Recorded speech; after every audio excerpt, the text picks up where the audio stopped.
हिंद स्वागत है आप सभी का आपके अपने चैनल लक्ष्य तक पर। तो चलिए यूपी टेट की क्लास का समय हो चुका है और आज की क्लास होगी एसएसटी की। अगर आप भी तैयारी कर रहे हैं 6 to 8 की तो यह क्लास आप सभी के लिए ब्रह्मास्त्र साबित होगी। यहाँ पर हम 50 प्रश्न देखेंगे जो कि आपके सिलेबस पर आधारित होंगे और पैटर्न होगा हमारा एक प्रश्न पहला एमसीक्यू, उसके बाद दो वन लाइनर, फिर उसके बाद अगला एमसीक्यू। इसी पैटर्न को फॉलो करते हुए आज की क्लास को पूरा कराया जाएगा। तो सारे प्रश्न जो हैं बहुत ही इम्पोर्टेंट है। बस एक क्लास आप देख लीजिए, उसके बाद आप खुद समझ जाएंगे कि यह क्लास कितना आपके पेपर के लिए इम्पोर्टेंट है। चलिए क्लास को शुरू करते हैं और पहला प्रश्न देखिए, कह रहा है कि भारतीय संविधान की प्रस्तावना में समाजवादी शब्द कब जोड़ा गया था? 42वें संशोधन में या 44वें संशोधन में या 52वें संशोधन में या मूल संविधान में? तो मूल संविधान में ये शब्द नहीं था। अब आपको ए बी सी में से उत्तर बताना है कौन सा सही होगा। चलिए तो बिल्कुल, अगर बात किया जाए समाजवादी शब्द कब जोड़ा गया था तो 42वें संविधान संशोधन में जोड़ा गया था। और यह संविधान संशोधन कब हुआ था तो 1976 में ये संशोधन किया गया था। इतना आप जानते रहेंगे। ठीक है, चलिए अगला प्रश्न देखिए क्या कह रहा है, 42वां संशोधन कब हुआ तो अभी जस्ट मैंने बताया कि 1976 में यह संशोधन किया गया था। अब देखिए, अब पूछा जा रहा है नीचे वाले प्रश्न में कि इसमें और कौन सा शब्द जोड़ा गया। तो समाजवादी एक हो गया, नोट करिए, समाजवादी तो अभी मैंने बता दिया समाजवादी। ठीक, और क्या जोड़ा गया था बताइए? अखंडता। अखंडता जोड़ा गया था और उसके बाद क्या जोड़ा गया था, नोट करिए, तीसरा शब्द था धर्मनिरपेक्ष। ठीक, धर्मनिरपेक्ष ये शब्द जोड़ा गया था। इतना आप लोग नोट कर लेंगे और तुरंत आगे बढ़ेंगे और देखेंगे दूसरा प्रश्न क्या कह रहा है। तो यहाँ पर कहा जा रहा है कि भारत में मानसून की वापसी दक्षिण से उत्तर की ओर होती है और आर वाला कथन कह रहा है कि भूमि शीघ्र ठंडी हो जाती है। चलिए तुरंत उत्तर बताइए कि ए सही होगा, बी सही होगा, सी या डी, कौन सा सही लग रहा है आपको। तो यहाँ पर देखिए, समझिए ध्यान से क्या कह रहा है। देखिए, कह रहा है कि भारत में मानसून की वापसी दक्षिण से उत्तर की ओर होता है। तो यह कथन जो है बिल्कुल गलत है। ठीक है, और आर वाला कह रहा है कि भूमि शीघ्र ठंडी हो जाती है। तो बिल्कुल ये हमारा सही है। तो कहाँ पर किस ऑप्शन में है ए वाला गलत? बिल्कुल डी ऑप्शन में है ए वाला गलत। तो याद कर लीजिए ये ऑप्शन हमारा डी जो है यही सही होगा इस प्रश्न का उत्तर। ठीक, चलिए बढ़ते हैं आगे और देखते हैं अगला प्रश्न क्या कह रहा है। मानसून की वापसी कब शुरू होती है? तो नोट करिएगा, वो सितंबर का महीना होता है जब मानसून वापस होने लगता है। आगे बढ़ें, चले, सबसे पहले किस क्षेत्र से होती है? तो पंजाब क्षेत्र से सबसे पहले ये मानसून वापस होने लगती है। अगर आपसे पूछा जाए वैसे कहाँ से होता है वापस, तो उत्तर उत्तर पश्चिम से ये वापस होने लगता है मानसून। इसको भी आप लोग नोट करेंगे। ठीक, चलिए अगर क्लास अच्छी लग रही हो तो लाइक करिए और चैनल को भी सब्सक्राइब करके बेल आइकन को जरूर ऑन करिएगा। चलिए नेक्स्ट प्रश्न देखिए, कह रहा है कि पीली क्रांति का संबंध किससे है? गेहूं से, तिलहन से या दुग्ध से या मछली से? बताइए, पीली क्रांति का संबंध किससे है? तो नोट करिएगा, पीली क्रांति का संबंध जो होता है वो होता है तिलहन से। बी वाला ऑप्शन बिल्कुल सही हो जाएगा।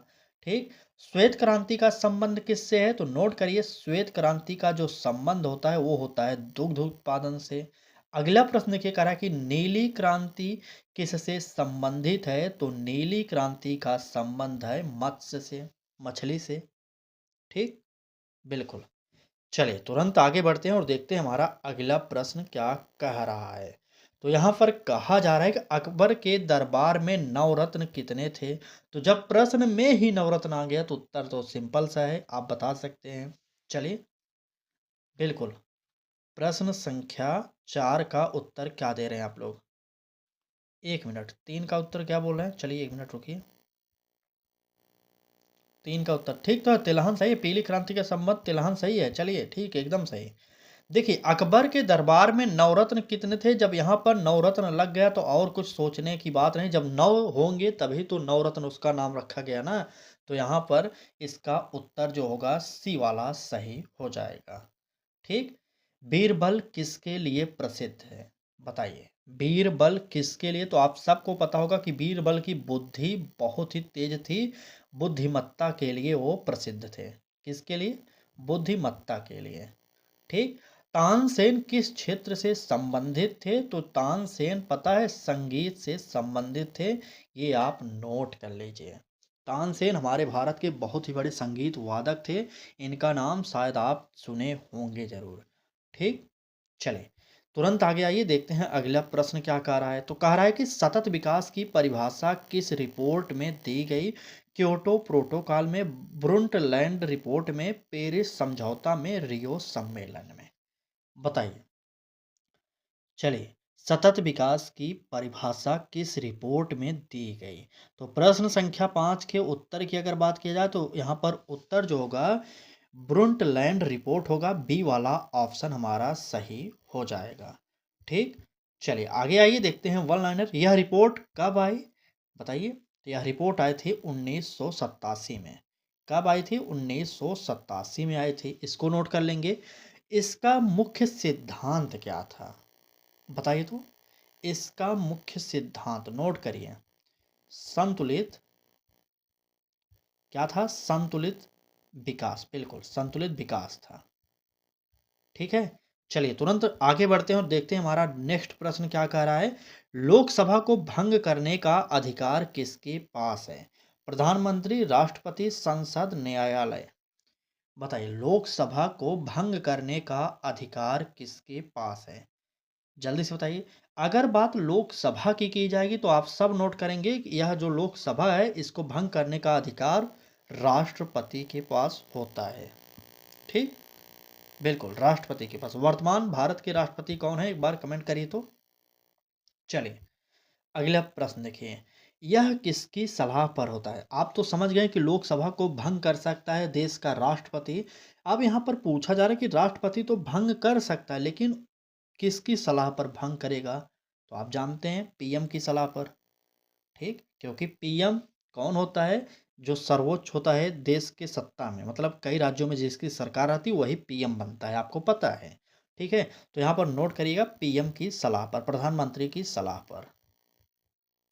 ठीक है। चलिए, लोकसभा का सामान्य कार्यकाल कितना होता है? तो लोकसभा का 5 वर्ष होता है, ये आप जानते होंगे। और राज्यसभा का पूछा जाए तो राज्यसभा का जो होता है 6 वर्ष होता है। इसको भी आप लोग नोट कर लेंगे। ठीक। चलें आगे। ठीक ठीक, चलिए आगे बढ़ते हैं। देखिए, कह रहा है कि वनों की कटाई से मृदा अपरदन बढ़ता है। और आर वाला कह रहा है कि वृक्षों की जड़ें मिट्टी को बांधती हैं। यहाँ पर ध्यान दीजिएगा कौन सा कथन सही है और कौन सा गलत है, या आप ऑप्शन के अकॉर्डिंग बता दीजिए। पढ़िए, आप ए पढ़िए, आर पढ़िए, दोनों कथनों को पढ़ लीजिए, उसके बाद आपको उत्तर खुद समझ में आ जाएगा। ठीक है। चलिए, देखिए यहाँ पर क्या करा है। वनों की कटाई से मृदा अपरदन बढ़ता है, बिल्कुल बढ़ता है, ए वाला सही है। अब आर वाला कह रहा है कि वृक्षों की जड़ें मिट्टी को बांधती हैं, बिल्कुल बांधती हैं, इसलिए हमारा यहाँ पर दोनों सही हो जाएगा और आर सही व्याख्या भी कर रहा है। समझ में आया कि नहीं, एक बार बताइए। बिल्कुल। चलिए समझ गए तो तुरंत आगे आइए, देखते हैं अगला प्रश्न क्या कह रहा है। देखिए सीरियसली आप थोड़ा-सा तैयारी में लग जाइए भाई साहब, क्योंकि आपके जो सेकंड पेपर में जिसका एसएसटी होगा आपको पता होगा 60 प्रश्न यहाँ से आएँगे और 60 नंबर के भी रहेंगे। तो यही आपका मेरिट सेट करता है कि यहीं पर कितने लोग 1-2 नंबर से फेल होते हैं शायद आपको अंदाज़ा नहीं होगा। ठीक है? तो लगभग 20 लाख प्लस फॉर्म पड़े होगा, आपको भी पता होगा। ठीक है? एग्ज़ैक्ट डेट तो अब डाटा हमारे पास तो नहीं है। ठीक है? चलिए, फिलहाल आगे बढ़ते हैं।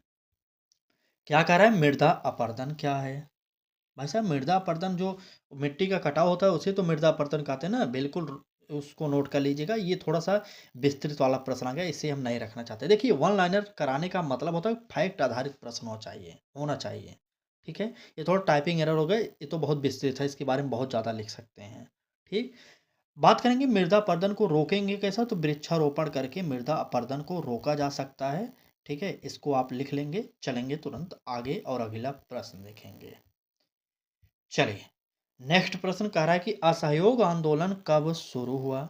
1919, 1920, 1921 या 1922?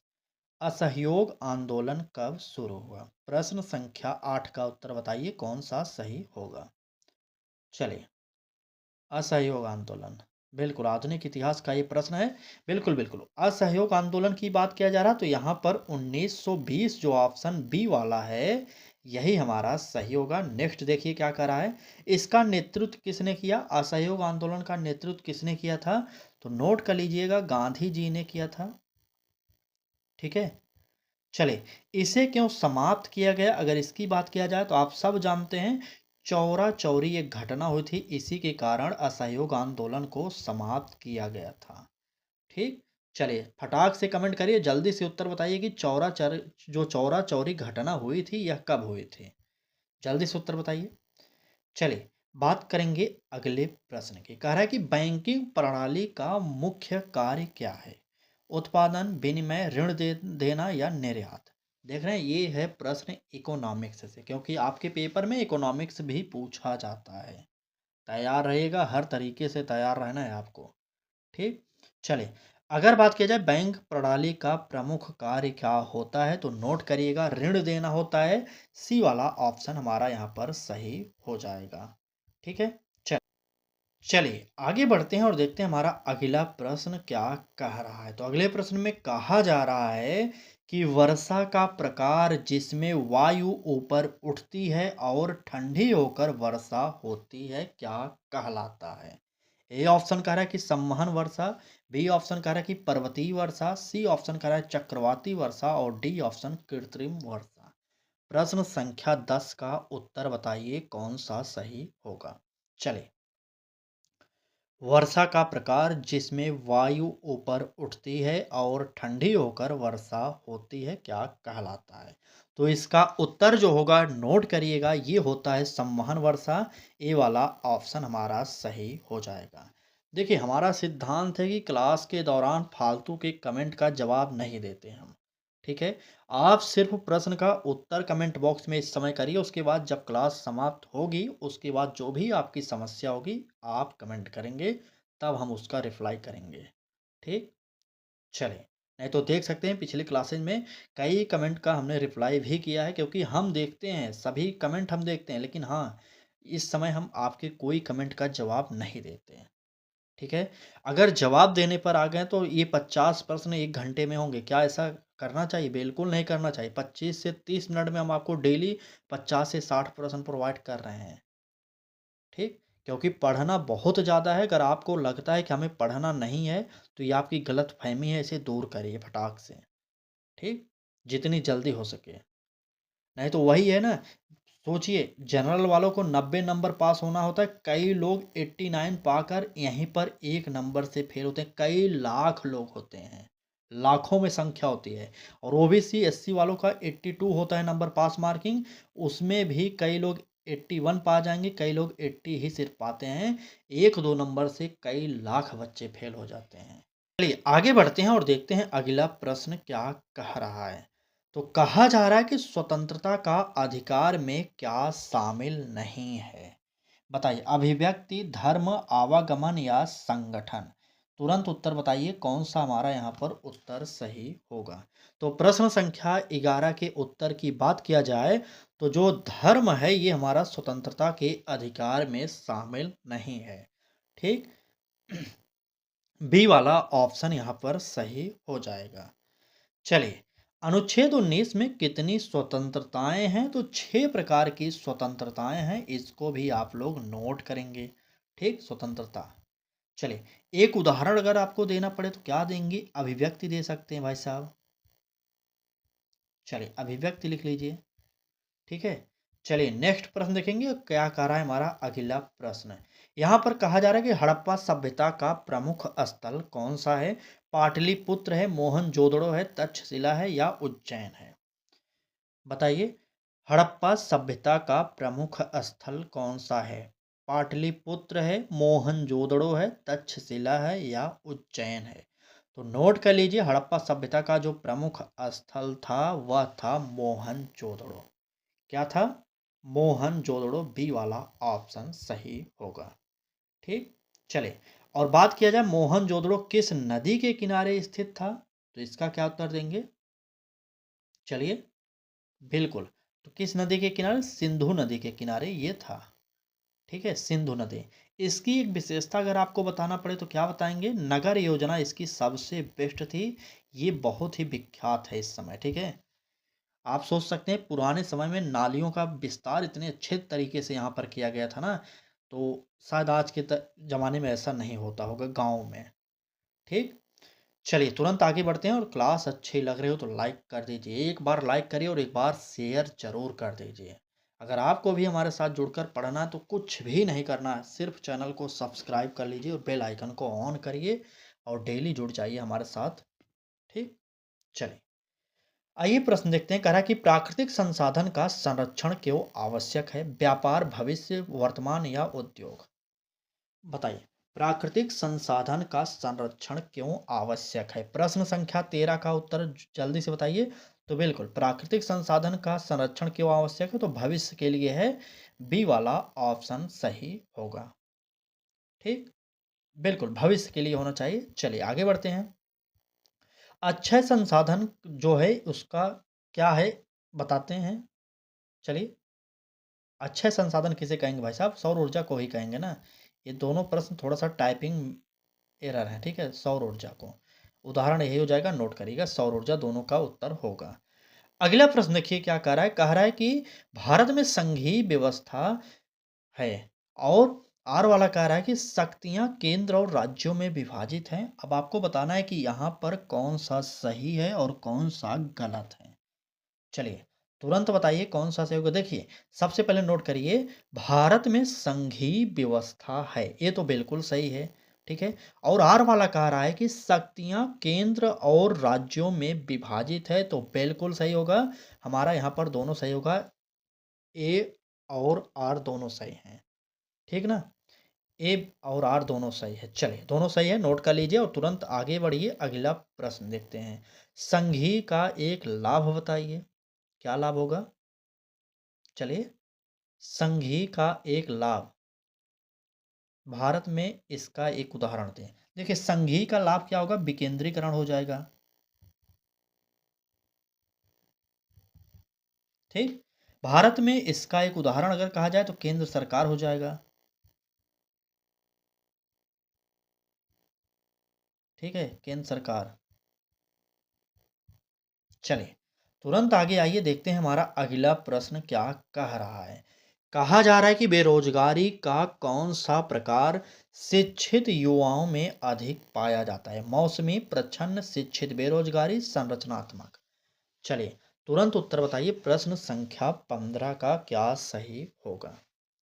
चलिए तुरंत बताइए।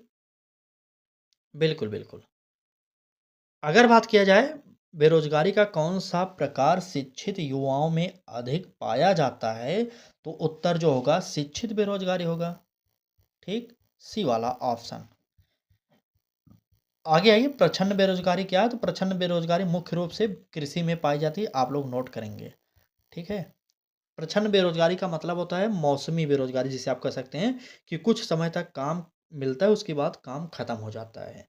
ठीक है, यही कृषि में पाई जाती है, आप लोग नोट करेंगे, दोनों प्रश्नों का उत्तर एक ही लिखिएगा। चलिए तुरंत आगे बढ़ते हैं। अगला प्रश्न देखिए, समझिए, प्रछन्न बेरोजगारी को मैंने क्या बताया, सबसे ज़्यादा कृषि में पाई जाती है, क्योंकि कृषि में हर समय काम नहीं रहता, हर समय रोजगार नहीं मिल सकता।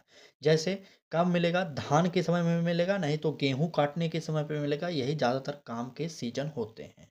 उसके बाद काम के सीजन समाप्त हो जाते हैं तो आपको रोजगार भी नहीं मिलता, इसे ही प्रछन्न बेरोजगारी कहते हैं।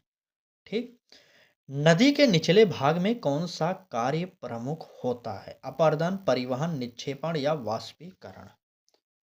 बताइए, नदी के निचले भाग में कौन सा कार्य प्रमुख होता है? अगर बात निचले भाग की जा रहा है तो नोट करिएगा, इस प्रश्न का उत्तर जो होगा निक्षेपण हो जाएगा, सी वाला सही होगा। ठीक, चलिए डेल्टा कहाँ बनता है?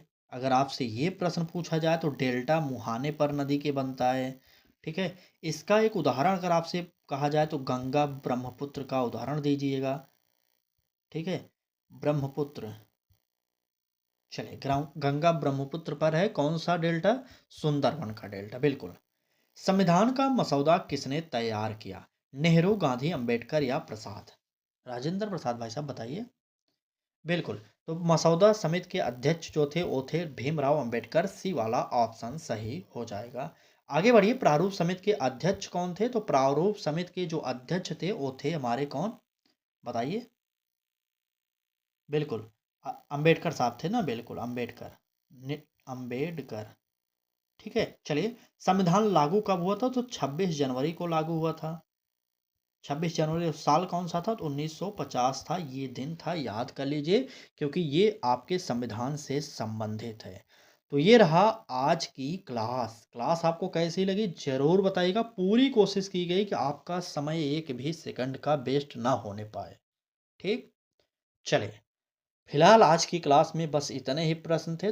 टोटल 51 प्रश्न कराए गए आज की क्लास में। आपके कितने प्रश्न सही हुए इसको आप कमेंट बॉक्स में ज़रूर बताइएगा। और हाँ, अब आपकी जो भी समस्या है कमेंट बॉक्स में ज़रूर बताइएगा। ठीक है? चलिए, क्लास को यहीं पर समाप्त करते हैं।